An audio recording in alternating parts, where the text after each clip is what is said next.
Hi, everybody. Welcome, welcome. We are so happy to have you here. This is such a fun webinar. I'm super excited about it. This is the first time that we're doing like really a behind the scenes sneak peek into one of our customers' workflows publicly. So I am super excited. So for those of you just popping in here, share with us just where you're calling in from, and what's your most important workflow or your most important recurring process. We'd love to see that. And we're just going to go ahead and get started. I'm just like moving all my little Zoom things around.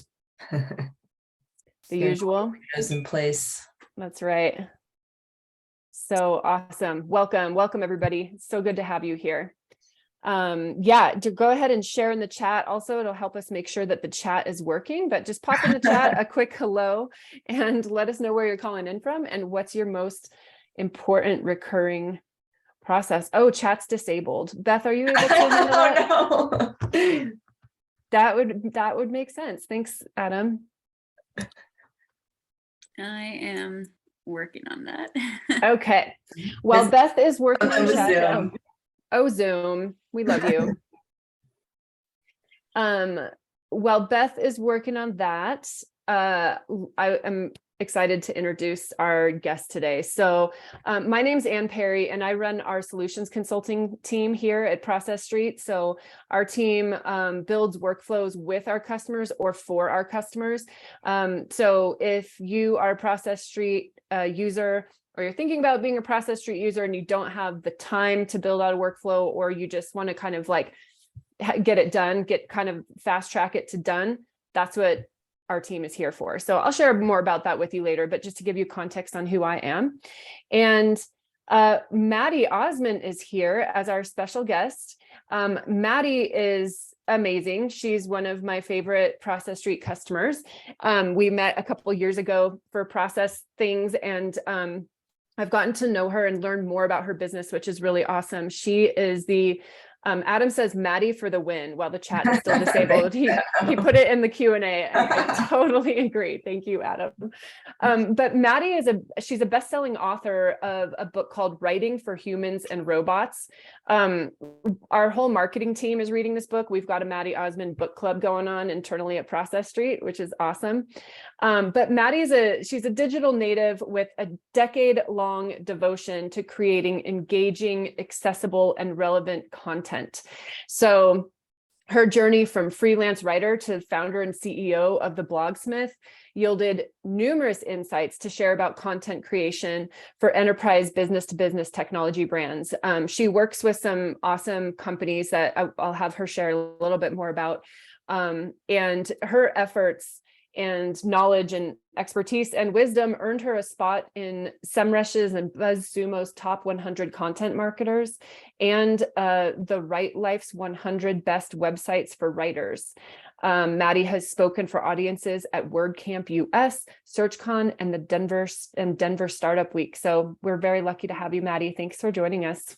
Yeah, thank you so much for having me, and always excited to talk about processes with you, since I know that it's a huge passion of yours. It is a huge passion of mine. I'm such a nerd for operations and having things run like a well-oiled machine. And so the reason I invited Maddy to jump in with us today is because she's created a workflow that's really central to her whole business, which is producing content. So tell us, actually, before I start talking about that, Maddy, tell us a little bit more about some of these business-to-business technology brands that you work with. Like, who are some of your clients, just to kind of give us some context? Totally. Yeah. So the Blogsmith, I would say we primarily work with enterprise B2B technology brands. Web hosts are a big contingency of ours. So like Kinsta, we've worked with Liquid Web, Nexus, GoDaddy, also other sort of like software as a service tools. HubSpot's a customer, Klaviyo, Scribe, which I told Ann they have to partner up one of these days because they're all about the processes too. So yeah, just basically, I would say that our specialty is translating sort of like developer speak into something that the layperson, the end user really can understand. That's what we love to do. And that's what we've built our processes around. Yeah, I love it. And I'm curious we're working on getting that chat enabled. So you can pop it in the Q&A for now, at least we'll see it, but we're working on getting that enabled. But I'm really curious to hear what the most important process is for those of you listening and tuning in today. Because for Maddy, they work with these companies where they're producing content for them regularly over and over again. And so there's a lot of moving parts, a lot to keep track of. There's also just quality control is really important, with really any process, but her whole brand's reputation hinges on producing this, relevant content that's top quality over and over again. Right. So so let's talk about a little bit before we show your process, Maddy, just why is it so important to get your most important business process automated? Sure. Yeah, I think it's different for every position within the company, but for me as sort of like the owner, the owner operator of the Blogsmith, for me, it's really important to be able to get out of that day-to-day, the minutia, important things for sure, but things that I personally really shouldn't be doing if I'm doing my job as the CEO of growing the company and thinking big picture thoughts. Oh, and the chat is working now, so that's great. Woohoo! So drop your thoughts about your most important business process, because we definitely want to, tailor this as much as we can to helping you. But yeah, I think it's processes is basically the really whole idea behind it for me is taking the thoughts in my head that I know about, how I want to run my company and how I want to execute on certain tasks, and codifying them, really creating documentation or creating a workflow that people can follow that aren't me, right? People that I could train that they might come into a position with, a lot of relevant experience. But ultimately, putting something on autopilot means that I don't have to be overly preoccupied with how it gets done. It's knowing that I've done the work to document it properly so that somebody else can run it and do a good job of that. Yeah, and this is really key because that's what allows you to scale and grow. If it's not repeatable, if it's not something that a new writer can pick up and run with, then you've got a cap on how quickly and large you can grow as a company. And, when we talk to our customers, it usually boils down to two things: either the ability to grow, or because you literally can't take on more, so you cannot grow, and so you've got this ceiling, this cap, right. Or you probably shouldn't be continuing to grow but taking it on anyway. And then what happens is things are slipping between the cracks, and that's where brand reputation is at stake, and losing customers and things like that. So Exactly. all comes down to basically being able to scale. Yeah, and I think when we were talking about this the other day, I was looking at the old version, because what we're going to talk about today is really the new version of my content production workflow. But in the old version, I was looking at just the number of workflow runs, which is how many times we've run that process. And it was pretty close to 800 like individual content pieces. And I was telling Anne, like, I can't even imagine like going in and having to explain even just one of the steps to some person over and over again. Like the keyword research component, for example, it's multifaceted. There's a lot to it. And that's why I created a process for it. But I can't imagine having to go in 800 times and being like, well, this is what intent is, and this is how to figure it out. If nothing more than just to save your voice, that sounds exhausting. Yes, yeah, seriously. So Maddy, I would love for you to share your screen and we'll take a look at your workflow. And in the meantime, while you're doing that, I just am seeing some comments in the chat. So we've got onboarding through fulfillment. Whoops, where did my chat go? Got to be there somewhere. It's there. It just disappears when new windows pop up. But we've got onboarding through fulfillment based on what services clients need. Would love to learn about automations and how to create efficiencies so there's not much room for human error. Yeah. Love that. Yeah. Most important workflow is tracking work from application to issue. Means I stay totally compliant. So insurance broker, Nikki from New Zealand, I think that's what you mean by NZ. Yeah, compliance, that's huge use case. James says, as a one-person consultancy, the most important process is whichever activity I'm currently doing, be it sales, project invoicing, expenses, blog creation, publishing. It's basically any process that has to happen on a recurring basis. And I do want to talk about this briefly before we dive into the specifics of this workflow. At Process Street, we talk about projects versus process. And basically, there's so many there's so many project management softwares out there. Project management is a phrase that's tossed around. But the truth is, most projects are actually processes. If you're doing it once and once only, and that's all that's ever going to happen, it's a project. But if you're going to do it over and over again, it becomes a process.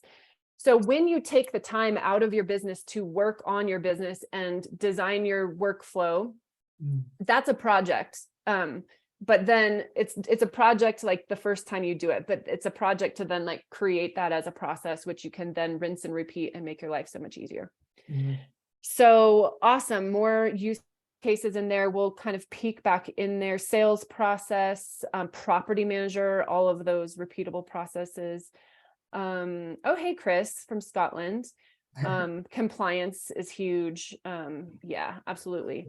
And then bookkeeping, end of month, daily, weekly tasks, year end, all of that. Awesome. Thanks, everybody. So, Maddy, let's talk about what is this process, why it's important, and kind of just orient us to what we're looking at here.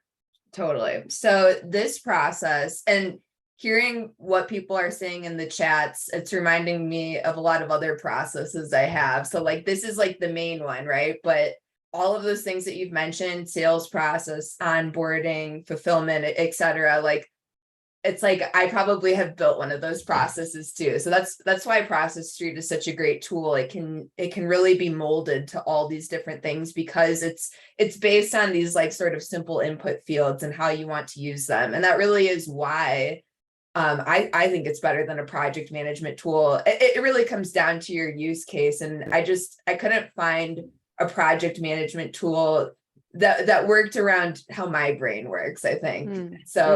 So yeah, so I agree with everything Ian said. The process that you're looking at here is really a new version, and it's an incomplete version of our content production workflow. We are working with Adam Schweikert of Build the Process, who was part of my Workflow Wizards cohort, which Process Street brought together a lot of their customers who are doing cool things with Process Street, and we got a chance to learn from each other, and that's how Adam and I met, and that's how this came to be. So we're actually working on a trade right now where we're doing some content for him, and he's helping add his brain to my process, which is great because I think really with anything in life, it's easy to get stuck in your own echo chamber of thoughts, and process creation is no different than anything else in that regard.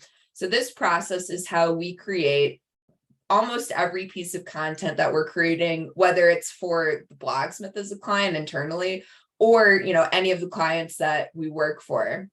And so at like a high level, what you're looking at are, first of all, kind of like the project management stages. We're looking at the next stage of the process, which for us is keyword research and all the kind of minutia involved in that. Then next comes the outlining stage, which is when we have the writer use the keyword research to create kind of a skeleton for the article that we're writing. There are some approvals processes in there in terms of the editor approving it before it goes to a client, and then a client approving it before it goes to the draft stage, which happens next. During the draft stage, there are several different pieces: self-editing, selecting images, creating images, things like that. We have internal designers that they collaborate with. And then at that point, we have the editing stage. And from there, it really is just a matter of if the client needs any further edits. Otherwise, at that point, the workflow is done. And I think one thing I want to say too is, as you look at this workflow, it's going to be probably pretty overwhelming for somebody who hasn't used Process Street before. And I just want you to know that, as in with any process that you create, it has to start somewhere. And it's really the same thing as another process that we don't have in Process Street, but it's really important to us, which is our style guide, which is what we use to create any piece of content. And it sort of dictates like how we want headings to be, or how to incorporate links, visuals and things like that. That process has been something that's been in development for 3 or 4 years now. Same with this has been in development for at least like 2 or 3 years. And it's gone through many iterations too, because we're working with Adam's team. So like, that's kind of one of the iterations. It started with me. It started much shorter than this and with many fewer details. And maybe that is a good segue, and for us to kind of talk about that. So I'll pass it up to you. Yeah, I love that. It's a really important point. And Thomas just shared in the chat, 99 steps. Yes. I don't know if that was like, just 99 steps or 99 steps. I can't get the inflection there in the chat note, but totally, because, and for those of you who are new to Process Street, just to orient you to what you're looking at here too, just sort of the anatomy of a workflow in Process Street. On the left-hand side, where we see those 99, I have to ignore the chat because it distracts me. Chris said, I got 99 steps and a process ain't one. Yes. Okay. So anyway, so you're seeing all the steps or the tasks on the left-hand side, like what is literally every single thing that needs to be done. If you were to be writing yourself, a note on sticky notes, like all those things that you want to remember, these things have to happen. They're all listed on the left.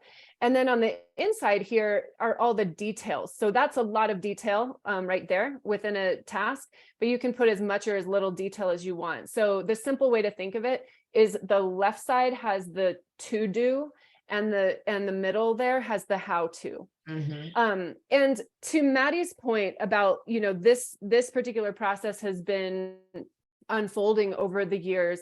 There's a couple things I want to point out about that. Number one is that you can start really simply, because if you think about just Maddy's business, where they've got, numerous clients, numerous pieces of content that are being worked through at any given time, simply knowing what are the, what's involved and where, and if it's been done or not yet, is really valuable. And if you don't mind, I'm going to actually grab your screen, Maddy. Is that cool? I want to show you really quickly, again, if you're feeling overwhelmed, like what this could look like for you. So I'm going to just start a new workflow here. And this is how simple and how quickly you can get started. So I'm going to call this, Anne's version. Anne's version, yes. It's like the Taylor Swift re-recordings. Yeah, Taylor Swift version. Okay, so I've named the workflow. I've given it a description. It's just like A to Z, producing content, whatever. Typing and talking is not a skill I've mastered to do at the same time. So right here, it's like, what are the tasks? It just prompts you to enter it here. So we would say this would be, do the keyword research. Then we need to do the outline, get outline approved. Then we need to do the first draft. Then we need to get draft approved. Then we need to create an image. Then we need to publish. Like literally, if it was that, if these were kind of the main stages, and when I say, look, it just built it out for me. You could use this workflow and not even put details in here, because just by knowing for each piece of content where you're at, you get a lot of value. So watch this. If I run a workflow, and for those of you who use Process Street a lot, I know I'm showing you the basics, but if you're new to Process Street, this is just how it works. So let's say we have an article, which is like Tech Trends 2022. And then we're going to run that workflow, and then we can see, these 3 pieces have been done, but this hasn't been done yet. And we're going to run another workflow for another article that we've got going on. Oh, here it is. Personally. This one is going to be about best countries to surf. So, and then on that one, we've done the keyword research and that's it. So then now just that, like imagine if you've got 30 pieces of content going, we can now at any time see where we're at with that. So let's create a report real quick. Taylor Swift version. There we go. So here we go. We can have this report, and this can be like all of our like active content that we're working on. Mm-hmm. And from now on, this alone is a way to automate your most important process. I can see that we've got these 2 articles going. There could be 50 more. I can see the status. I can see what's been done. I can see what hasn't been done. So having it be very simple, but still usable. I just want to point that out, because then what Maddy's done, and it'll naturally happen, is you'll start simple like this, but you can iterate as you go. And then what you'll start to see in the version that Maddy's going to show us is like, starts to blow your mind how automated you can have things be. Is there anything else you wanted to add to that, Maddy? I was just going to say that my workflow pretty much started like that, right? Like it was just step. And then I've been reading this book lately, and I think it follows my process, but it just puts words to it. And it's called Building a Second Brain. It's about note taking. And what the author talks about in that book is like, when you're taking notes, when you're trying to take down information, first of all, you kind of separate really capturing the idea, but then like organizing and sort of acting on it, or like messing with it in terms of, you know, adding any further notes or trying to make sense of it. And so what he says is like, don't get super caught up in trying to make a note like immediately actionable. What's better is if a note continues to come up and like your searches, you know, if it keeps coming up like when you need it, basically make that note just a little bit better every time you touch it. Maybe, you know, you highlight something, or you add like an executive summary based on all the times you looked at it and really what your main takeaway is. And so that, I think it's the same thing with building a process. It's like just trying to make it a little bit better every time you touch it. And then by the time, you know, you have all these projects, then you have already built this foundation based on what you learn each time you do one. Yeah, I love that so much. And what's cool about too with Process Street is that you can just iterate and save those changes, iterate, save those changes, so that you can get off the ground using it immediately and then make it better and better as you go. One thing I want to say just logistically real quick, I'm seeing the chat go, and I'm seeing some questions in there, and I want to make sure we have time for your questions at the end. So there's also a Q&A button. So if you have a question that you want either myself or Maddy to address, can you please pop that in the Q&A, and then we won't lose it, because sometimes things can get lost in the shuffle in the chat there. So totally awesome. Okay, I will let you have your screen back, Maddy, and now let's go to like the fancy version of automating your most important process. Absolutely. All right, so what do we want to focus on here next? Do we want to talk about features? Yeah, I would love to. So again, on the left side, we've got the tasks. In the middle, we've got some content. I think what I want to look at, I do want to come back to the way that you're using these headings at the top, because I know that you have a very creative way of using that. But first, let's jump down to where you have maybe some conditional logic in place and variables. Those are the things I'd love to look at first. Yeah, let me see here what I wanted to do. Oh yeah, we were going to talk about for conditional logic, the keyword research step and how that changes. And it's going to address something that we talked about earlier, which is the fact that this workflow currently has 99 steps. So here's the good news, everyone. Pretty much no workflow of mine actually has 99 steps. It's just 99 possible steps. And so conditional logic is a really great feature in Process Street. There are some project management tools that have really like a touch of this, but not in my experience to the level that Process Street does, because with conditional logic, basically if this, then that, you have the opportunity to add entire tasks, but you can also drill down on the individual task level. Like, I just want to hide maybe this input because, for example, let's just show you the keyword research process. So this is the whole keyword research process from 28 to 40, I guess. This is if we're doing really our standard article. I would say SEO is a huge part of like the value that we're providing clients. And it's because we have such a comprehensive process. It goes really far beyond just picking like a primary keyword. It's everything around it. It's a little bit of a mini strategy project. That being said, there are some client situations where, say, for example, we're doing like an ebook, and the ebook itself is not going to rank in relevant search because it's going to be gated. You know, it's going to be something that somebody's going to have to give their email for example.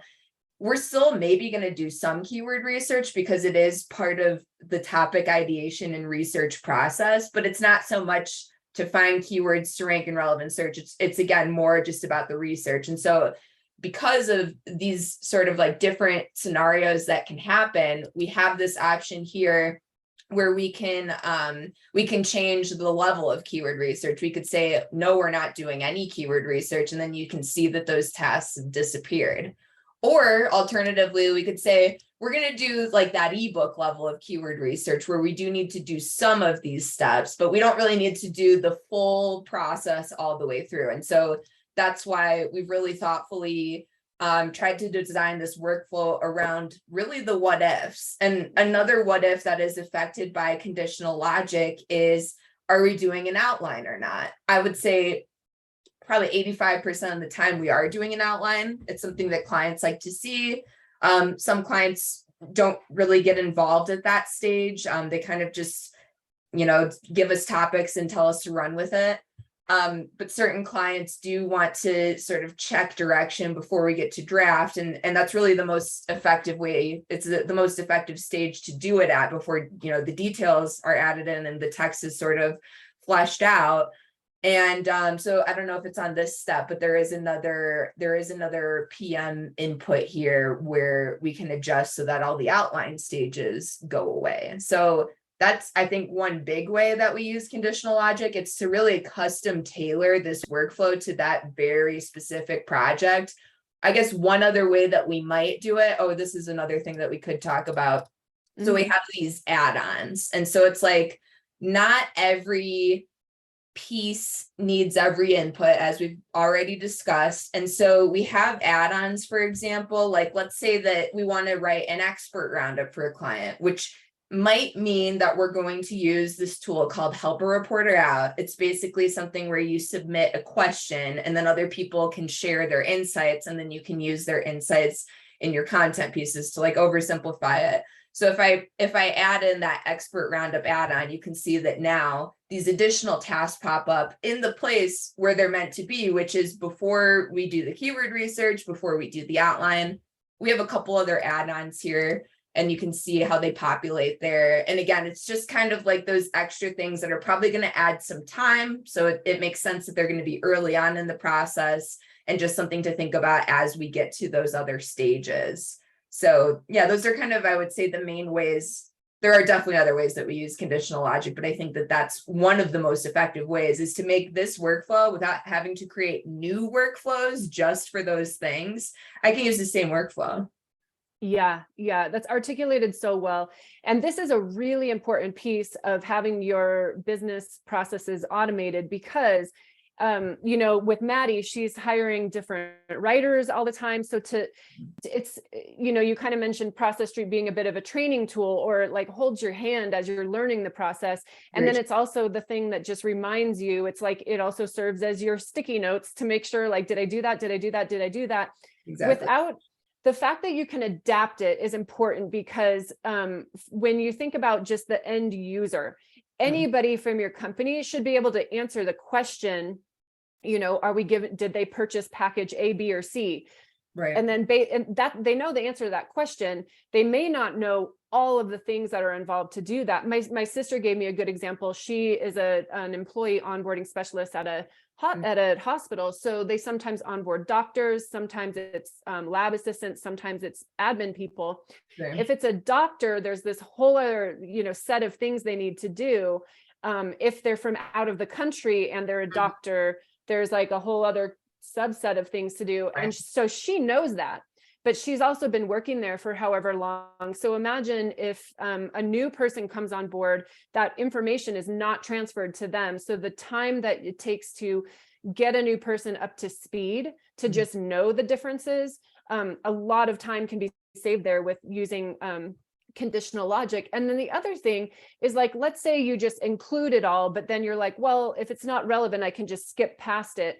Right. You're either going to have a bunch of tasks that are checked off because it's like, I'm checking it off. Like, what does that mean? Is it checked off because it's been done? Or is it checked off like, yeah, I saw it, but I'm not doing it? Or is it skipped because it hasn't been done? Or is it skipped because it's not applicable? So to be able to have, it is a recurring, repeatable process, but to be able to have that in a way that it also adapts to the situation is like really critical. I was going to say is really awesome, but it's actually pretty critical. Yeah. And I think to your point, you don't want to train people on your team to like check things off that aren't really done, which is why the conditional logic is so important. Like, you don't want to train people to skip steps because they don't think that they're relevant when they actually really are, and that's why they're showing up. I think one other thing you said, and I don't know if we have this built into this workflow yet, because again, this is really a work in progress. You're going to see like scattered notes and stuff because it's not 100% done. But one other thing that you mentioned was like the idea of like hand holding and like how much hand holding should a workflow do. And so we have really two distinct users of this workflow. One is somebody who's been on the team for a while and they can probably skip most of the details and the how-to side. But then we also have people who are brand new to the team. And as you can see, there are a lot of details. And so for those people, for either one, they might want the opportunity to be able to really show or hide the how-to stuff versus the input fields that they do need to interact with. But having an option like this where you can sort of collapse sections, which is a conditional logic feature, what we're talking about right now, is something that can make the experience better for those long-term users while also preserving the helpfulness for the new users. Such a cool use case. I love that. And I would say that's like a creative, out of the box way to use conditional logic. And I want to clarify for those of you who are newer, I saw a question about conditional logic and the add-ons that you showed. If you could go back down to that task, Maddy, where it said the add-ons and the keywords, just to make sure we're clear what conditional logic is. Totally. Conditional logic basically is based on the answer to a form field that you put in your process. So keyword research, that's Maddy's specific form field. Add-ons is also her specific form field. It's just saying like, are we going to add these services onto this piece of content? So you can basically have tasks, which we saw on the left-hand side. If you could like Vanna White with me. Yeah, awesome. On the left-hand side where we see those add-ons, it's all built into the workflow because they are all possible tasks that need to be done. But based on the answer to a question, you can set rules to show that content or hide that content based on what's relevant in that situation. So hopefully that clarifies. I don't know if I explained that very well. I think that makes sense. It's really, yeah, I mean, that's what's great about Process Street is you can get really granular and it's all based on your workflow. You're not really siloed into really anything. I mean, you could build whatever you want. The limit is your imagination, really. Yeah, for sure. So another automation feature that you've used in this workflow a lot are variables. And I'm going to do a better job of saying what it is before we're showing the example. Sure. Actually, I'll share why, and then I'll share what. So why a variable is important is sometimes you're capturing information throughout your workflow. You've got all these different form fields. You're capturing your client's name and address and email and website and which service did they purchase and all these things that you're capturing. And you want to reference that in other places. So in Maddy's 99-step workflow, I don't want to have to click around a whole bunch to be like, oh, where did we capture what their name was, or where did we capture what the title of the workflow was. Right. If I'm working on, let's say it's time for me to design the graphic or whatever, the image, I want the title of it right there in front of my face when I'm doing it. So it's like, Right. so what's important is being able to pull the information you need to see where you need to see it. So, so a variable is basically the input to a form field being displayed in another place. So, and let's look at an example of that, or several.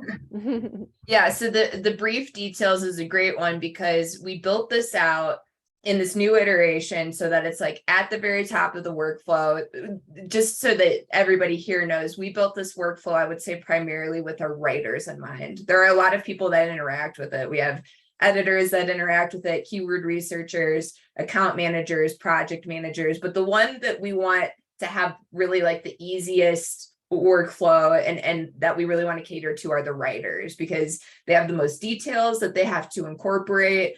It's and just writers in general can be kind of finicky. The more instruction you give, the more they start to sort of tune out. And so we wanted to create something that was like just very easy for the writer to use and do their job well. And so that's where the brief comes in. And so the brief is really anything that's relevant to them when they're writing that they would need to know about the client, about the topic, about the research. So everything that you see in bold is a variable here. And again, some of the stuff it might be a little bit broken or there might be some scattered notes, but these are all coming in at where you see this PM input step. So these are taken from these input fields, for example. And so the PM input is just what the project manager does. They're really one of the first steps on this workflow. They are making the assignments, they're adding all the relevant parties, they're setting the due dates, they're putting in all the relevant information that they have.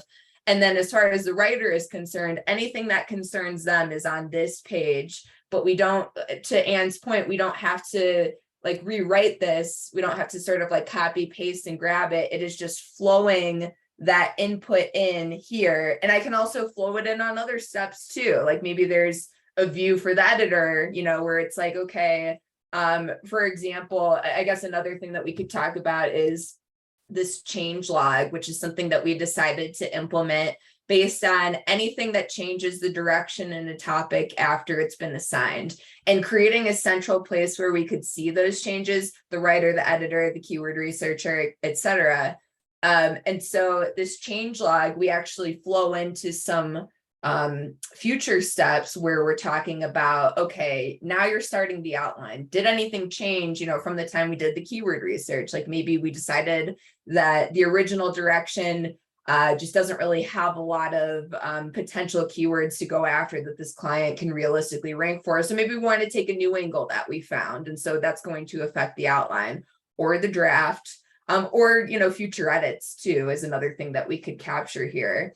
So another example, just to kind of show really how we're, I think, catering to the writers, if you go further down in the brief details, we have really the results of the keyword research step.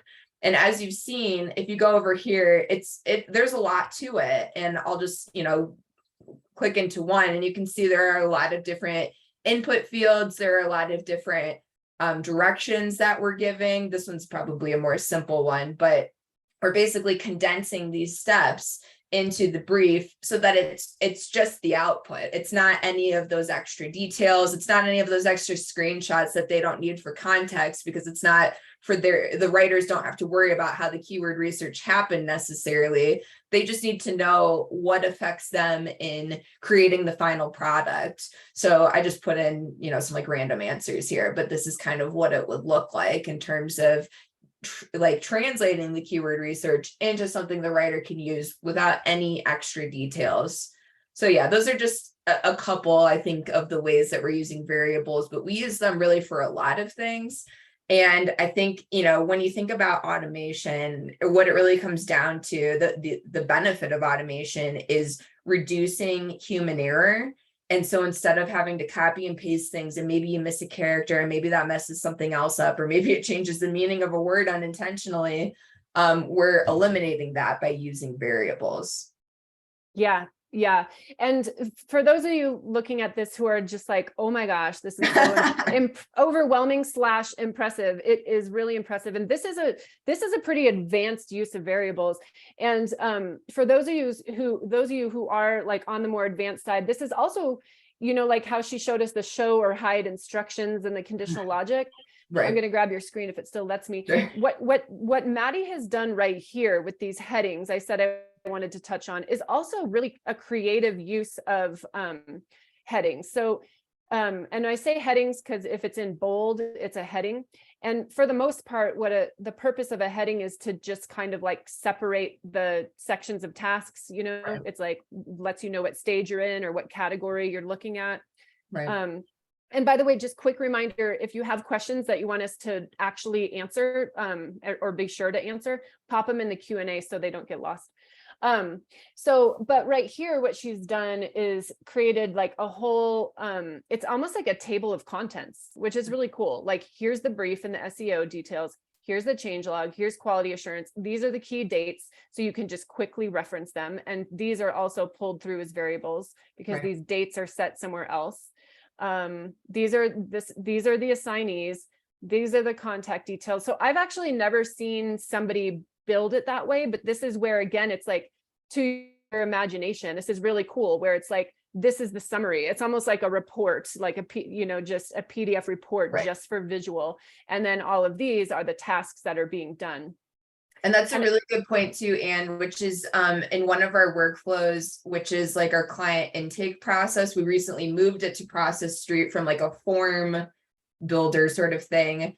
And the reason we did it is because, well, we can send clients run links, which means they can run the workflow themselves without us assigning it to them or, creating it ourselves. B, it allows them to edit it, which the form didn't let us do. It was kind of like you send it in, that's it. But things change, or, sometimes people work with us and maybe they work with us to do like a test piece. And so they're like, well, I don't want to fill out the intake form really for more than just that. But then they work with us long term and they're like, well, I should probably clarify, some stuff about our brand. But what you were saying about having like the outputs. So like in our client intake form, I designed it so that it has all these separate steps, but then at the very end, it has, the prompt, but then the variable all in one place. You could either copy paste it, or I think what we're going to do is create like a Zapier automation that turns it into a PDF. But the idea being that it's like, you already have all this information. You don't need to go in and like copy paste all the answers and, put them somewhere. You could just use variables and display them all in the end in one very nice, like clean task. Exactly. And see them at a glance. And I want to show you all just physically how this works. So up here in the brief and SEO details, this is pulling through the variable answer, how to create content. If I were to change that, and I'm just going to change this to how to create awesome content, because that's the only kind of content Maddy's team creates. And then we pop back up, you can see it's just changed in real time. That's just to make sure it's really clear how that works. Super easy to display it right there. And again, just for the ease of your team, just goes here to see everything. They don't have to go, where is it? Is it in here? But then I know I need some keyword information and that was down here. So let me click there and look for what I need. It's like bing, bada boom right there. Okay, so I want to transition to some other ways that Maddy's automated this. I do see so many questions that I'm like so tempted to answer in the chat. Again, please do use the Q&A button. It should just be right there on your screen too, because we will probably get to Q&A in like 10 minutes. And we'll definitely make time for it. What's that?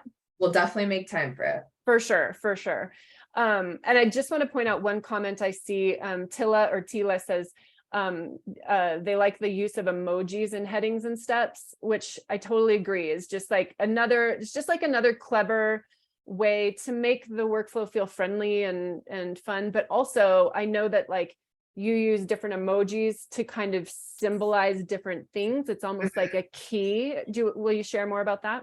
Totally. Yeah. So first of all, got to give Adam at Build the Process like all the props for really all the like heading and emoji designs here. That was not necessarily a feature of our old workflow, but I really love what he's done here, what he and his team have done. And kind of like going back to the idea of like headings versus like more of like the input tasks. The headings, as you can see here, which are just showing information, just have that like emoji eye. And they're also headings, which I don't think we've mentioned yet, but basically just means that it's not like a checkable task. It's more of either a reference and or it's like a separator heading just to organize information. So that's one way we do it. Another thing, we haven't built this yet, but the next iteration of this workflow is going to have some automations that push things over to Slack. And so wherever you see like that rainbow emoji, that's sort of an indicator that that's like a future automation that's going to happen. We also have some like time tracking steps. It's really just like a reminder. We have a time tracking tool in Slack called Remoti. And so it's just like hey, remember to do that. That's what those time tracker steps are. And then I'm trying to think of what the magnifying glasses are. Maybe it's really just like reviews and approvals, I think is the mechanism there. But yeah, I mean, it makes the workflow a lot easier to navigate at a glance, I think. So I'm really all for it. You can see here too, like for the image steps, we have like a little picture. So yeah, highly recommend really creating like your own reference guide for how you're labeling workflows. And I guess another thing that we've done too is label who it's assigned to. You can certainly do that by using the assignees feature, but I think this is a great way at a glance too, if we're like editing things and we're like, okay, you know, this part, we know that this part of the workflow you know, is something an editor does. And so it's like, okay, now I got to check the editor tasks to figure out, you know, what that thing is that I want them to edit versus like kind of going all over the place. Like if there is like one very small thing and I can't remember exactly what part of the workflow it's in. So I think that just helps more of like the long-term like editing aspect of it too. Because it kind of bounces back and forth between writer and editor. It's not like all the editor tasks are in one place and all the writer tasks are in another place. And that could be another use of emojis too. You have like the dancing guy for writer and the, I don't know. But yeah, we use emojis as well. And one of the ways that we use them is when we have a portion of our workflow that's really meant to be external facing for clients or vendors or something like that, which is another one of my favorite ways to use Process Street. We'll have certain emojis that key us into the fact that I know that's an external facing task. So just kind of in the same way you're using them, but another way to do it. Let's talk about approvals. You mentioned, I know you have a place in your process too, where you have several rounds of approvals for your clients. Let's look at that. Yeah, so there are several different stages within this workflow that we're doing approvals. I wanted to show you one, like, I think really great way to use approvals, which is basically to create a loop. And so the way that this works is this is the end of the workflow. At this point, we've created the draft and every client gets 2 rounds of edits included. And this is just really like refinement stuff, like maybe there's something they didn't think about during the outline stage, or you know, just something that needs to be figured out before we can say that it's fully publish worthy. And so as you can see here, there are a couple of steps. It's like get the client edits, having the writer make the edits, the editor reviewing the edits, and then the account manager, once the editor has approved the edits, sending the edits back to the client. And really, I guess we have the account manager as the ultimate approver on this task that is looking at all those past tasks, but they can't really do it until the editor gives them the word that to go ahead with that. But anyway, what happens is, like in an actual workflow, which I thought I was on, yeah, this is a workflow, but I guess I didn't fill out these tasks yet. So it's not showing you get like a green approve button or a red reject button. And then you can also give a reason for rejecting something, like, you know, maybe you say, okay, now the client has these new edits, so now we kind of have to start this over again. So basically what happens is if somebody approves it, the workflow is done.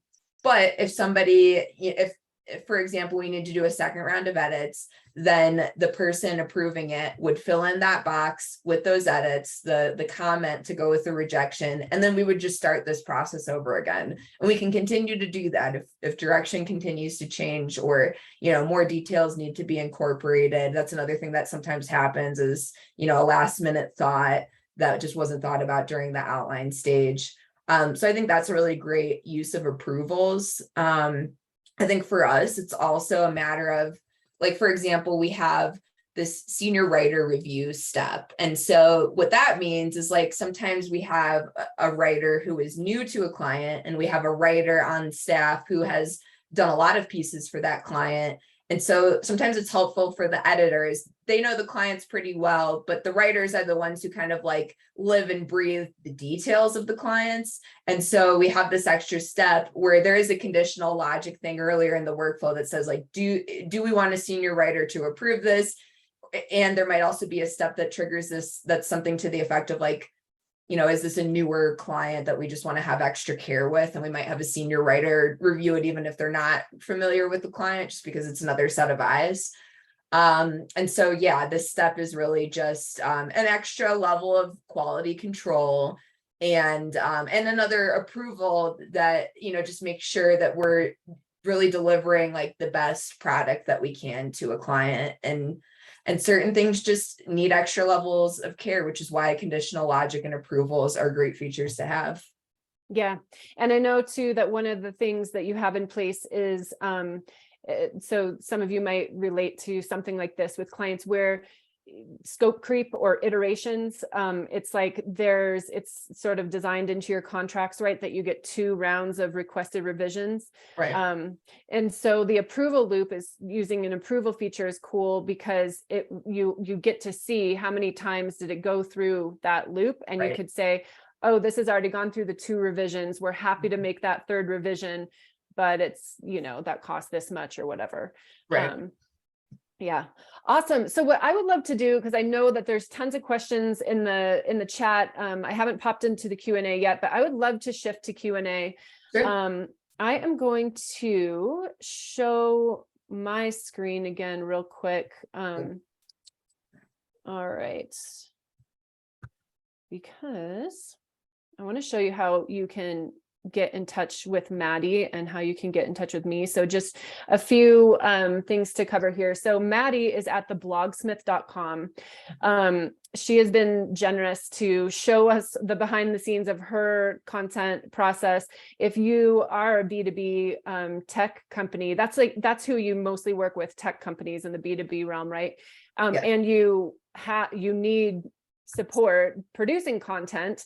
Maddy is awesome, and you can see how seriously she takes it and how much work she's put into making sure that process is really smooth and that there's top quality all the time. So get in touch with Maddy if you're interested in that. If you haven't used Process Street yet and you're interested to try it out for yourself, you can get a free trial at process.st. And if I wanted to mention too, so we talked about in the beginning, Maddy was mentioning that this particular workflow she shared has been through, kind of evolved over the years, or, you can start with a really simple version that has just 10 tasks and that's it. If you are feeling like, I want what Maddy has, but I don't want it to take 2 years, then feel free to reach out to me, and you can do that at this link down below at the bottom here, tinyurl.com/workflow design. And that'll take you right to my calendar, and we can explore our professional services. So we, as I mentioned, our team will build your workflows with you or for you. We have our resident workflow whisperer, Beth, here as well. She's been in the chat. And she can build something that's, if maybe you have it documented in Word, maybe it's just in your brain, she can take that and build it out to where it's got all that functionality in place and automates and connects to your other apps and all of that in weeks versus, years. So that is something that we can certainly help with. It's a paid service, but is an awesome service that we provide. So if you are interested in exploring that for yourself, feel free to reach out. So Maddy, is there anything else that you would like to mention about folks getting in touch with you? Sure. Yeah, I was just gonna say, happy to share my email as well. It's Maddy, Maddy at theblogsmith.com. I'm always happy to answer, as I told Anne yesterday, like really specific questions. Because I have gotten questions in the past, like, how do you become a successful freelance writer? And it's like, well, I have blogs like cover that, but I don't know how to answer that. So if there's any part of what you saw today that you want to drill into a little bit more, I'm happy to do that. And then I'll also plug my book one more time. Yeah. If Zoom lets me. Sometimes you have to hold it like right in front. There you go. You've just had it. There we go. Can't move. Okay, so it's called Writing for Humans and Robots, The New Rules of Content Style. This book is really based on our style guide, which I mentioned earlier on. And it's just about writing for the web. It's kind of like the elements of style, but if they knew that the internet was going to be a thing. So Yeah. if you want to learn more about our content process, that would be the best way to do it. And that's the book that our team is reading, and we've got a book club on it. So awesome. Okay, great. Let's jump into Q&A. And Beth, because I know you've been managing the chat, if you see anything in the chat that we should answer that didn't make it into the Q&A, then feel free to chime in. So Maddy, can you see the Q&A? And I'll just probably read them out loud, and I don't know if you can see it. I see one easy one to answer. So Shane is asking about, when you do revisions, can you show how the reviewer notifies the writer of the changes? So that, it's just because I didn't fill out the workflow as far as that part. But as long as like the tasks associated with the approval, because like we showed you, there were like 4 different tasks that were set to be approved. That's the way that you set up approvals, is you pick certain tasks to be approved, and it could be more than one. But basically it just gives you a button when that step is working, and when those things are ready for approval, that's either it's like a green like approve button, or it's a red reject, and it has that comment functionality. So what happens, and I think why approvals are so great, is because when those tasks are checked, you get a notification from Process Street in your inbox if you have email notifications enabled, so that you're automatically notified, okay, those tasks are done and they're ready for approvals. So hopefully that answers your question. Yeah, and we can maybe show that too. Maybe I'll on the workflow that we put together, I can like build a real quick approval in there, because it is pretty simple to set up. So I'll do that in a moment. I also, and then Maddy, just for me and you to make sure that we touch on all the questions. If there's a question you answer, you can click answer live and then click done, and then it goes away. So it then makes the queue shorter. Question was, what does it cost for Beth to do her magic? And it is magic. Beth is awesome. I will shout it from the mountaintops. That depends on your process. So it ranges, it's about $250 an hour. Depending on different packages, that price goes down, but just to give you a ballpark. But please feel free to schedule a time, and we can talk about your process and what would be the best bundle for you, and some discounts that might be available. So I'm gonna grab your screen real quick, actually, Maddy, and if you can share again, I'm gonna show this approval feature in real life, because it's kind of one thing to hear it talked about in words and another thing to see it. So absolutely, yeah, you might have to send that little notification thingy again. Yep.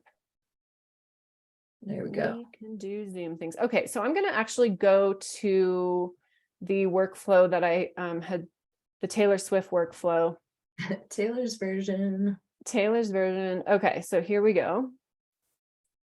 And this is how you would set up an approval. So I'm going to go, first of all, into edit the workflow. And in here, let's say the keyword research, I'm going to put a couple form fields in here so you can see what this will look like. So I'm going to put a short text form field in here. There's all these just drag and drop pieces over here. And I'm going to say, what is the keyword phrase, whatever. We'll keep it super simple. And then let's say we want the manager to approve the keyword phrase that they decided. So what we can do right here, you can hit this little plus button, and you can add an approval. So this, the looping that Maddy talks about, it's built in to this approval type task. So you can rename it whatever we want, like approve keyword research. And or you can just let it say approval. And then over here and the inside of this approval task, it's different than a normal task, where a normal task again has all this drag and drop stuff. It has some different functionality here. This approval task asks you, what tasks are you approving? And so we want to approve the keyword research task. You could have it be connected to multiple tasks if you wanted as well. And then what we can do is I'm going to assign this to Maddy, and then she's the approver. And let's say the keyword research is done by, I'm just going to grab this accounting. Oh, they're not real. Okay, so we're going to Amanda. Okay, perfect. Search Amanda. Yeah. Okay, second one. Yeah. Okay, so Amanda does the keyword research, Maddy does the keyword approval. So that's how you would assign the person. So that's how they're going to get the notifications. So watch what happens. I'm going to go ahead and publish this. And so we are, let's go to see our active workflow runs, which we've got best countries to surf in and tech trends 2020. So let's say we're doing this article and, oh, you know what, sorry, I'm going to start one more because the assignments will only affect future ones. So this one is going to be just like best teddy bear toys. This is like a weird, like Rorschach ink blot test into my weird brain, having me name pieces of content. What's your initial idea? Yeah, and it's teddy bears and surfing and weird. Okay, I don't even surf, nor do I have a teddy bear. So anyway, the keyword research is, let's say the keyword phrase is like, fluffy bears. That's it. So then watch what happens. So before this task is completed, see, it's not completed yet. This approval is waiting for submission. So it's saying this will be submitted. When Amanda actually completes this task, now the approval says it's waiting for approval. So, and Maddy's going to get a notification that this task is ready for her. So if that's good, she can just approve it and it's going to lock down that task. Or this is where the looping comes in with this reject piece. She can just reject it or reject it with a comment, which is helpful to give a little context, and she probably wouldn't leave feedback this rude, but she just might be like, that's ridiculous. Like that's not what people are searching on Google. And so now, did you notice it opens this task back up? Amanda now is getting a notification, and then Amanda's like, oh yeah, that is pretty ridiculous. You can see Maddy's note there. So she's going to say, baby toys of choice or whatever. I love this. So, I'm feeling really self-conscious of my strange brain right now.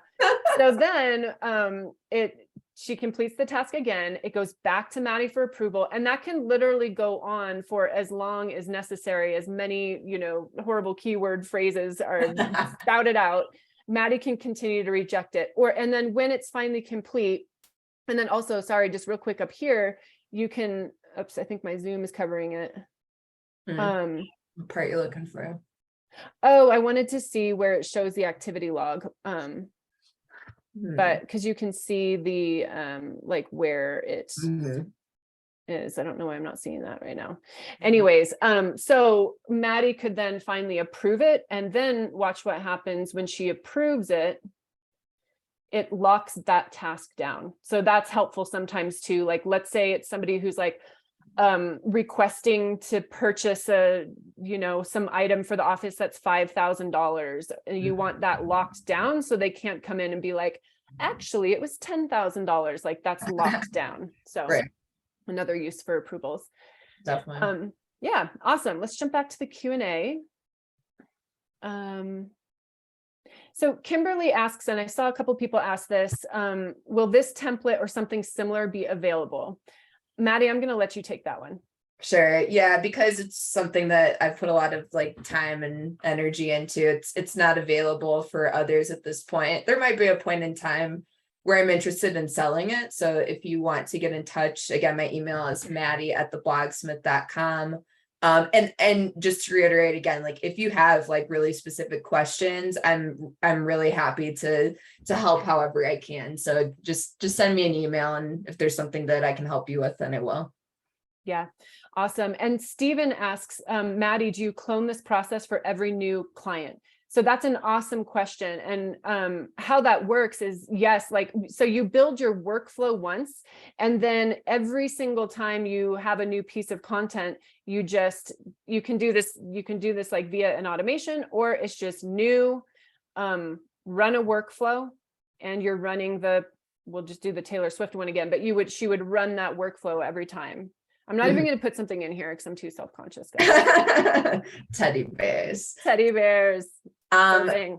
Yeah, maybe it's a good opportunity to talk about like scheduling workflows too, because I think that is a really great use case of Process Street. And so basically, I think, let's see, if we go back here, I think it's in library. So if you go to like scheduled, you can rerun certain workflows. So for example, we have like a monthly bookkeeping checklist, which is just like go over statements, make comments for my CPA, just kind of like check on the state of the business really.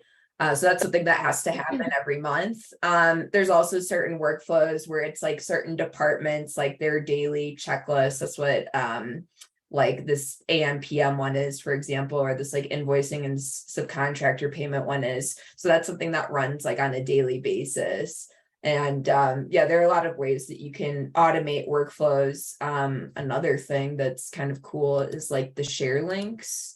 So like if we go back to this workflow we just created, you have the option to turn a workflow, the share link on, so that you can share it with other people. Like one thing that we experimented with in the past version of our main workflow was having kind of like a project roadmap where people could see at a glance, like, okay, it's in the outline stage, or it's in, the draft stage or whatever. So a client could come in and they would just see that part of the workflow and everything else is hidden because of permissions. But the share link made it available to them. And then there's also run links, which we talked about, which is giving them the opportunity to basically run this workflow themselves. So like, for example, my client intake process is a good use case of that, because I think like one thing we didn't talk about yet is just the idea of not being a bottleneck at any stage in the process. And so there are a lot of different features here that make it so that me as a business owner, like I can give them that run link, and then I'm not the bottleneck in them filling out that intake form that we really need in order to work with them. They don't have to wait for me to run it and send them a link. I can just give them a run link and it'll create a new workflow for them. Yeah, absolutely. Absolutely. Yeah, the scheduling one would be good for, there was the example in the chat earlier about bookkeeping and like the end of month processes or the biweekly processes, or you can have those running on autopilot. So they automatically get assigned to the right people. They automatically are triggering the correct due dates. We didn't really talk about due dates, but you can have a timeline built in. So those are some other really great ways to automate your workflows. Totally. Tila has a really good question here. There was a mention of not having multiple workflows. However, determining the balance I find to be tricky. How to get an overview of conditional logic versus transferring information to another workflow. So I love that question. And it really is, you're totally right. It's a balance. And it's kind of like in some cases, it makes sense to have things all in one workflow. In some cases, it would make sense to have things in another workflow. And so what they're talking about here is like the conditional logic, where it's kind of like, oh, do we do these extra steps, or is it, are we publishing it to all these mediums or just some? How I think of it is like, there's a couple ways to think of it. One is if 90% of the process is the same, and there's maybe just like a 10% difference, it makes sense for it to be one workflow and use conditional logic for that 10% difference. rather than having a whole separate workflow that's 90% identical. Because then if you need to make a change, you have to make it in both workflows. Right. So it's kind of nice to have it all in one. But there is a point where it would make sense to have it be split into multiple workflows. And a really good example of that is like hiring and employee onboarding, I think is a really clean example of that. So when you're interviewing people or you're going through the hiring process, you've got, let's say 20 candidates. So you've got a workflow run for every of those 20 candidates. Go through the first interview, go through the second interview, check the references or whatever. But at the end of that workflow or after the interviews, you're going to ask, did we hire them or did we not hire them? If the answer is yes, you want to run now the employee onboarding tasks. If the answer was no, maybe you're going to send them a no thank you note and, move on. That's one where there's actually like a really logical reason to have a brand new workflow, which is employee onboarding. And the reason is because you could have that technically be kind of like another section of the same workflow. But what's nice about keeping those separate is that your reporting is really clean. You can at a glance see I'm interviewing 20 people. You can see I'm onboarding 3 people because not everybody you interview is going to make it to that next stage. So you might think about your process that way and just see, like, is it really like it moved? Or another example is we move from sales to client onboarding. Not every single person that's a lead that you're selling to is going to become a client. I mean, that would be awesome if 100% rate, but then once they're a client, now you're onboarding them. And that's a nice delineation to now let's do that separately. So I hope that helps. That was a really good question. Yeah, I love that. Just thinking about it in terms of like the reporting and how to like look at your workflows at a glance. I think the other way that we think about it is like, you want to like end the workflow as soon as it makes sense to, basically so that it gets out of the reporting so that, you're not getting notifications about something that's really done. And so like one thing with this workflow was we used to have a final step, which was to upload to a client's content management system, like WordPress, for example. And it just like was one of those things where not a lot of clients necessarily need our help with that. And so we've created a separate workflow from that. Instead of what we did before was we had like a conditional logic, like with the outline. Do we need an outline? Do we need to upload to the client's content management system? But I think we determined in this new version that it just makes more sense to have a separate task for that because it's just not something we do that often anymore. So might as well not even really interact with it here. Yeah. Good example. Twana asks, I do business management for solo business providers, and I want to start using Process Street for them, trying to figure out best practices for that. Yeah, awesome. I would love to know more about what you are up to, Twana. We do have a partnership program that could be a good fit. And we also, that would be a good topic for a webinar, is just like start to finish best practices for getting a workflow off the ground. We do have a getting started guide that shows these 5 stages of building a process. Let me actually just show you real quick, if you don't mind me grabbing your screen, Maddie. Of course. Can you open a new tab there? I don't think it's letting me click. So thank you. Process Street /help/ let's just go there, and it's going to be a quick link. So if you go to process.st/help, this getting started guides, I believe, is where it goes. We've kind of reorganized things here.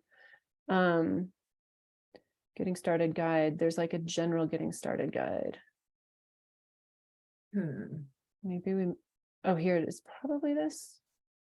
Yeah, getting started with Process Street. So this is the URL right here, process.st/help getting started, or / whatever. We'll include that in the follow-up email. But there are these 5 stages of building out a workflow. This is kind of the best practice that we recommend. Is the very first thing you do is outline the process. That's it. That's kind of what I showed, where it was just like, if all you do is list out the steps, list out the tasks, and you start using it, you're going to get a lot of value from it right there. Then, and that's the foundation for everything else. These other stages, can swap orders if you choose to. Some different people have different priorities for certain workflows, but you always start with number one, outline the process. Then it's adding forms and content. So just like you saw me add that form field for the keyword phrase, or you would add instructions for, a screenshot or an image or whatever. You would add the how to within those tasks essentially. And then if you have conditions, if you have kind of those different branches in your process, you would add your conditional logic at that point. And then set up the collaboration features, which is where you would just put your due dates in, the assignments. You saw me quickly assign somebody to a task, different things like that, just kind of like, so now it's ready to share with your team and all the people who will be working on it.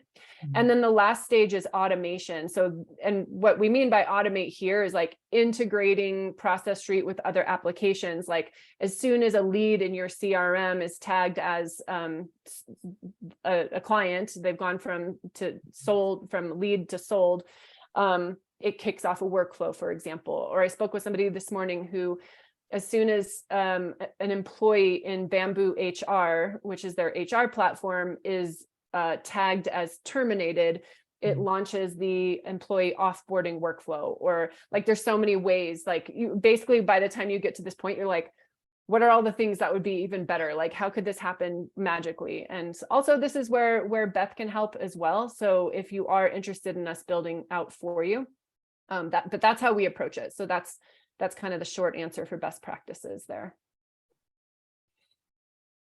What else? I'll let you take the next one, Maddy.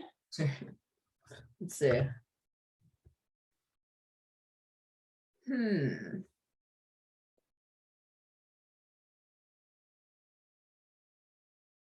I'll jump in real quick. Tila asks, and is there a search option to find out which steps the fields are in a workflow? No, not currently, but that's a really awesome feature request. So we will pass that on to our product team. Yeah, I mean, I guess like one maybe workaround for that is like if you're in an input field and you're looking for variables, that can like kind of be a way to like search if they exist and not necessarily where they are. Okay, somebody asked about when we were updating a workflow, I think with the approvals, and they said, how does that work if you want all the legacy active runs to be updated? So you basically get an option to either say, I only want to update workflows for the future, or I want to update like all the workflows that already happened. And so like one thing that happened to us, I think, when we were creating the old version of the workflow is when we made updates, it was usually for workflows moving forward, because there are certain things, like if you add like a stop task, for example, which basically stops the workflow so that it can't continue until that step is checked. That might be a use case, I think, for like making a new version of that workflow. If you are going to add certain features that would like kind of get in the way of old workflow runs, but you want them to be present for the new ones. I'm probably not explaining this super well, but the answer is yes, you can update the old ones. You just want to be thoughtful about how you do it. Yeah. So if I'm here in this workflow here, and then I add something, I'm going to add like new instructions. When I go to publish it, it asks us, this workflow has 3 workflow runs in progress. Do you want to update them to reflect the published changes? So I can choose, and usually people choose yes, and you just hit publish. So yes, I want that to push through to all the active workflow runs, which is actually, it's very simple, but it's really huge, because you might have, hundreds of workflow runs and you want to make a simple change. You don't need to go into 100 different, documents essentially to change it. You just do it in the workflow and it pushes through. Or if you don't want to, for some reason, and you only want to push those changes through going forward, as Maddy mentioned, you would select this option, don't update the in progress workflow runs. And if you choose that option, you still can do it one by one. It just won't automatically happen. So you get like a button choice is yours that says like, hey, there's a new version of this. Do you want to update it to that? Exactly. Okay, so James asks, you've shown a linear workflow. What about the ones with conditional branches? So basically what it looks like is it always has this same layout where the tasks are on the left, the how-tos are on the middle. And with the conditional branches, it's not like it's going to visually branch off like, in different directions. It's just going to hide or show content. So basically, if something isn't relevant, it's not going to be on your list. And if it is relevant, then it will be there. Right. So like with this add-ons, if I take them out, then you just see that the list gets shorter, basically. It doesn't change order. It just gets shorter. Stephen asks, I consult on processes for my clients. How can I use this to help them to building out their processes?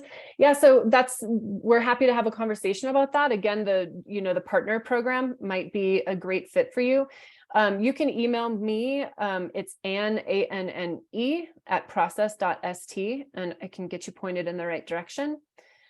Crystal asks if we'll get a recording of this. Yes, we will certainly share that. Alan asks, is there a course on this? So yeah, great question. So we do have like quite a few webinars that show you how to do it. We also, when you are a Process Street customer, you do get an onboarding call to get oriented and trained. If you want more in depth, like somebody to work with you to build out a workflow from start to finish, my team has that available as a service. And we are looking at the possibility of creating a certification course that's not available yet, but if that's something you're interested in, you also feel free to shoot me an email, ann@process.st. Great question. And I'll say, I think that's how I originally met you, Ann, is one of those like onboarding calls. So I definitely took advantage of the opportunity to just kind of like talk through, like at a high level what I wanted to do. And Ann showed me a lot of like the features that she thought would be a good fit for that. So that I think that's like a great entry level way to get started, is to just meet with somebody on the Process Street team and just tell them what you're looking to achieve, and they can point you to the right resources. Yeah, absolutely. Absolutely. Okay, I'm going to cruise through these as quickly as possible. Because I know y'all have a lot going on. Are you able to cover at some point the method used to create tickets in a PSA in the context of an onboarding process? I'm unfortunately not up to speed on your product. I'm curious how that would work mechanically. I think I would want a little bit more information about what exactly you're wanting to accomplish, and what you have in mind as far as like creating tickets. So I can maybe go for it. Like a full answer, but one thing that Adam did from Build the Process when we were collaborating on this is he just said, we kind of like reviewed it, and he's like, if there's anything you want to change or anything you want to kind of add as far as direction, tag myself or my colleague in the comments. And then the way that they set it up is that they, whenever there's like a new comment, I think specifically tagging them, they have a Zapier automation that puts it in ClickUp and like the Blogsmith, portal, whatever, like client project or whatever. And so that's kind of like an easy way for them to collaborate with us. So I don't know if that is helpful or not, but I think the point maybe is that you can use Zapier and kind of move data from here to other systems that you might be using. There's a lot of different ways to do that. Yeah, and just using Process Street, you can use Process Street kind of as a form. So you might just have a process called ticket, and you have some basic form fields that you want filled in, and then it gets assigned to who you want it to assign to, or you can have it assigned to a group in Process Street, and then it can cycle. So, and I know we're talking kind of like theoretically, but this is where our team is always happy to take a look at what is it you're wanting to accomplish and with your use case and point you in the right direction. So another resource that I want to point out is support@process.st. If you email support@process.st, that'll actually open a ticket up with our team, who are process pros, and they will, the more you can tell them about what specifically you're wanting to do, the more they can give you the best direction for how to approach that. Yeah, absolutely. And if you would like a demo, if you'd like to schedule a demo, for Process Street as well, you can also reach out to support@process.st and we'll get you scheduled with a demo. That's probably the best approach. Okay. Yeah, I'm just seeing if there's any other stuff we haven't. Thomas says, one of our most important processes is processing an order. Should each of these be a to-do, or should you just have a high level to-do, but the sub-level to-do and the how-to, like review, order, So this is a really, really, really good question. And basically what I'm hearing is, how much detail is too much detail for a task versus a how-to? Like, what's an instruction versus what's a task, and how do you think through that? How do you organize it? So great question. Thank you. What I would say is, so first of all, a lot of the functionality of the tasks, due dates, assignments, things like that, they're on the task level. So if a different person needs to do it, you want it to be a different task. Or if it happens at a different time, you want it to be a different task. If it's instructions on how to do it, then you would put it in the middle here as an instruction. And another way I think about this as well is like, I think of it as like grandma, sticky notes, and training. I know that sounds kind of funny, but you could remember grandma, sticky notes, and training. Grandma is these, like where you see these headings. It's like if you were having dinner with your grandma and she's like, tell me about your job, like, what do? You would probably give the higher level version. So if Maddie was having dinner with her grandma, she'd be like, well, we do all this research to find out what keywords are going to be optimized for the internet. Maybe that's not appropriate for grandma. What are you talking about? But we do this keyword research, and then we come up with an outline for the article, and then we draft the article, and then it goes through a couple rounds of revision, and then we publish the article. That's the grandma level, and that's really good for headings. The sticky notes version would be the tasks where you're like, I need to make sure I do all of these things to get it to complete that, to get it done. So you've got your little checklist next to your desk, and you're checking things off. It's like your own reminders to yourself, the to-do items. And then the middle, the how-to or the instructions, is kind of, if you think of it as almost like a training tool where you brought somebody on, they're like, okay, great, you're telling me I need to complete SERP validation. A, what does that mean? B, how do I do it? That you're going to put the instructions in there for how to do it, so somebody can follow along. And then also to fill out any information that's in there, it's still kind of just like it's like the doing of it, or the training on how to do it happens in the middle. So that might help kind of like piece out like how much detail is too much detail. If you're putting a task that says scroll to the bottom of the screen and press submit, that's way too much detail for a task.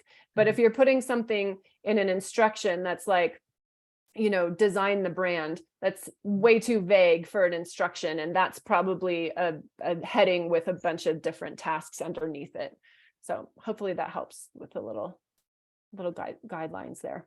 Yeah, I think your point too of like, you want each task to be for like kind of an individual, because if you try to assign really like two people to a task where there's like two different inputs for them, it's going to really confuse things. That's something that we definitely talked a lot about in designing this new version of the workflow. It's like, who's the end owner? Because there might be multiple people assigned, because multiple people can complete the task, but we really only want one person to complete it when it comes down to it. Yep. Awesome. Thomas, you basically just designed a process right here in the Q&A. So that's awesome.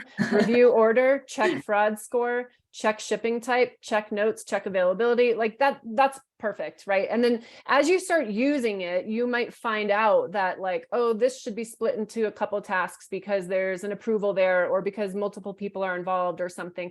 So I would say start with exactly what you've got. Those are each a task. And then see how it goes, and you'll just be able to tell, because it's either like it's not helpful because it's just too conceptual, or you're like, why am I clicking on every single thing I'm doing and it feels like overkill? So you'll just kind of get a felt sense for that as well. Yeah,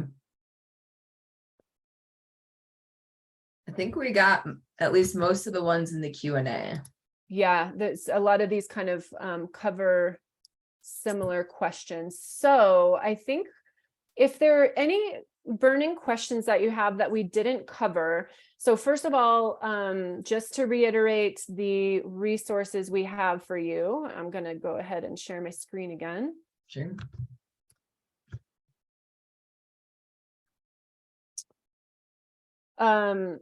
If you want to reach Maddy, you'll want to go to the blogsmith.com or send her an email at maddy@theblogsmith.com. You can see the spelling for both right here. If you want to set up a free trial, you can do that just on the homepage at process.st.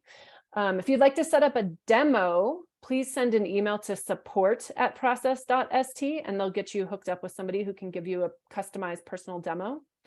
If you already use Process Street and you want support building out your workflows, feel free to set up a time with me at tinyurl.com/workflow design, and that will take you to my calendar and we'll talk. And then if there's anything else that doesn't fit into any of those buckets and you want to reach me, you can reach me at Anne, ANNE, @process.st. So thank you so much, everybody, for joining. Thank you, Maddy, so much for showing us your secret sauce and your process there. It was awesome. Wonderful. So everybody have a great day and we'll be in touch. Woo. Woo. Bye, everybody. Bye, everyone.